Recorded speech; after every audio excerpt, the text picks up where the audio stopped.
rain's getting harder and harder. You know, it's getting louder and louder, and this realisation hits me that I'm sitting in a creek bed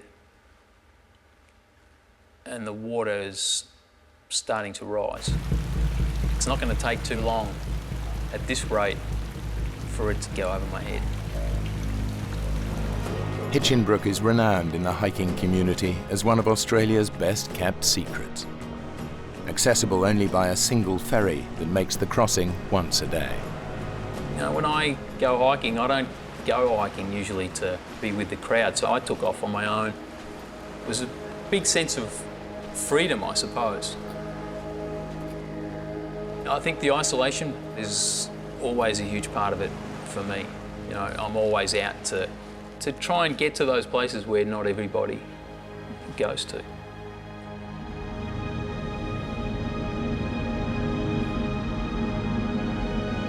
There are rarely more than a handful of hikers on Hinchinbrook, scattered along the island's only established trail.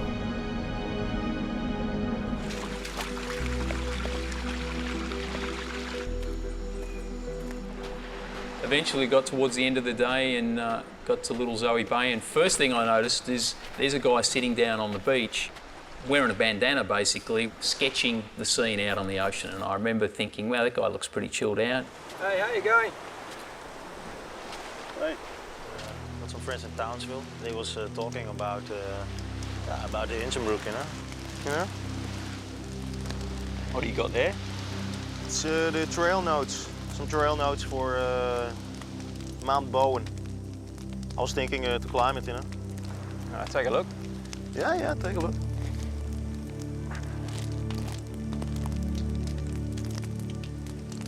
You know that there's that book, 1,000 Things to Do Before You Die. Oh, yeah? Apparently the view from the top of Mount Bowen is in there twice. How long do you reckon it'll take to climb? If you're interested, then we can climb it together. I mean.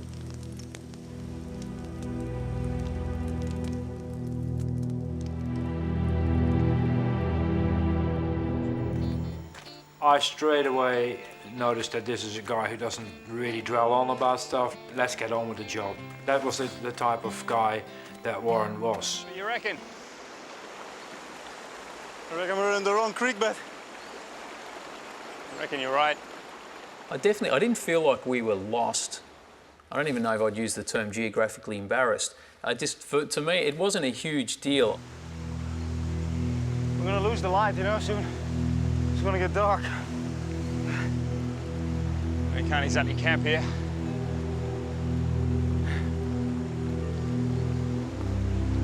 Come on, Geert. Before you know it, you need a torch just to find your bearings. We realized we couldn't go any further. I was just glad to have stopped, and I think Warren was as well. And that's why we made our camp, and we had tea. So I need to take a leak, and the last thing that I want to do is do it in the creek. You remember, we're out there hiking. This is our drinking water. So the rule is you want to get at least 50 metres away from the creek. So I decided that I'd climb up this embankment and, you know, made my way across the creek, feeling my way with my feet, and got to the wall on the other side.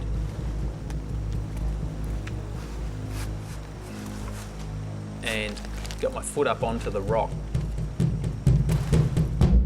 And at that point I heard a huge crack.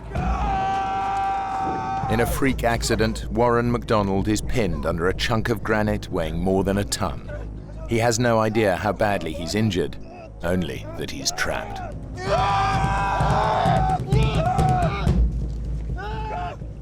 So we just keep pushing at this thing for a couple of minutes. It's incredible the negative energy that the rock actually gave. It was almost as though the rock was pushing me back. Nothing happened, and it's like trying to push a tank out of the way. I'm in a world of pain, but there's not a hell of a lot I can do about it.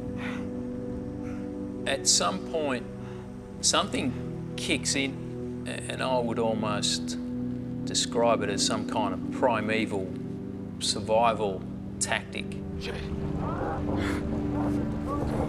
And at this point, I start directing Geert. Oh my God, you're calm. Just stay calm. All we need to do, we need to build a lever. We've got to find a branch. There's something we need to get a big branch. A little branch. I will be as quick as I can. Go quickly, Geert. The rain's getting harder and harder. You know, it's getting louder and louder. And this realization hits me that I'm sitting in a creek bed and the water is starting to rise. It's not going to take too long at this rate for it to go over my head. It's been more than 10 hours since the boulder fell on Warren. The torrential rain has flooded every creek.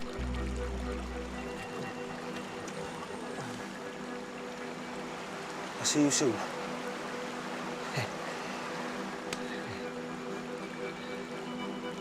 I had pretty mixed emotions watching Geert walk away. I feel more anxious than anything else. He's my only hope.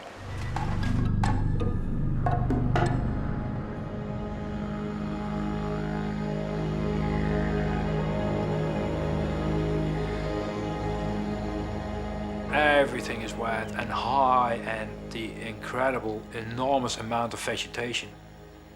Leaves, plants, creepers, plants with edges that can cut your neck in two pieces. You go through it.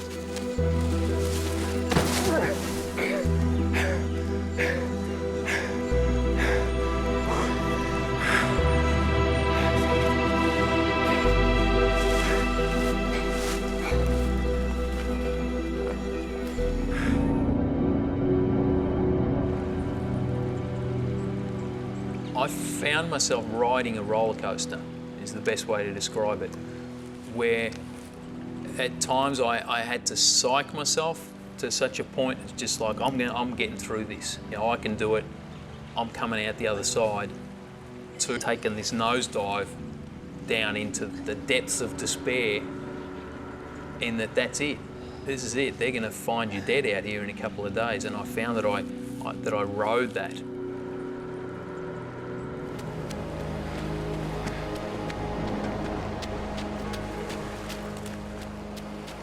I saw the silhouettes of two people near the spot where you come onto the beach after you get dropped off by the ferry. And that gave me enough energy to actually make it.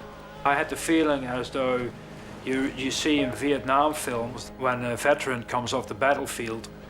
All of a sudden it seemed so unreal to me what was happening that I thought, which authority is going to believe me? And how are they going to get a rescue party up here if I come along, because they won't believe me? It's only a short distance from the beach to the ferry, where Geert's efforts are rewarded. The ferry has not yet departed. The ferry captain, from the very second that he saw my eyes, he knew that some serious thing had happened. Yeah, copy that. Just stand by. Mate, the rescue services are on their way. Thank you. They want you to wait on the beach. An hour passed. I looked to Mount Bowen and actually changed my position and went sit sideways so I could see it all the time. I just did not want to take my eyes off it anymore.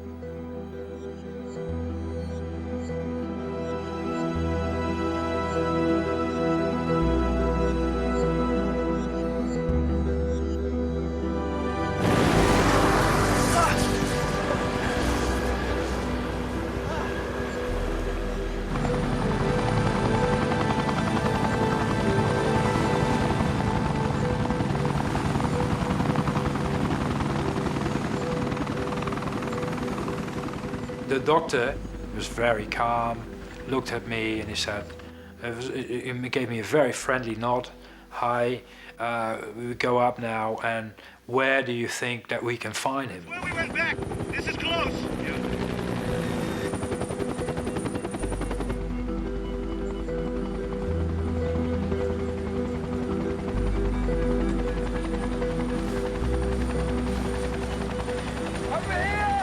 something major has just changed in that I'm no longer alone.